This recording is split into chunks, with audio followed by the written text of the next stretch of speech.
आज फिर इंडिया में डॉलर को लेकर टेंशन बढ़ती जा रही है।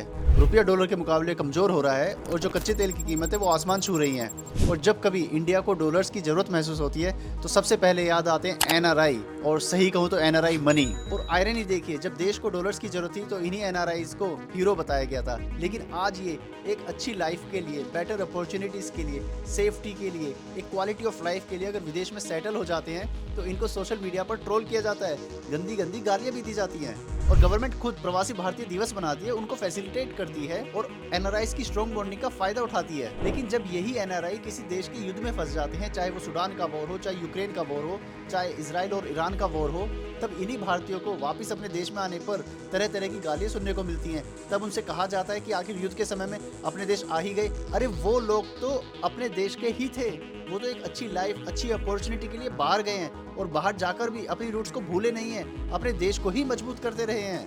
वैसा ये पहली बार नहीं हो रहा है। 1991 में भी इंडिया लगभग दिवालिया हो चुका था। फॉरेन रिजर्व इतना कम हो चुका था कि इंडिया को अपना सोना तक गिरवी रखना पड़ गया था।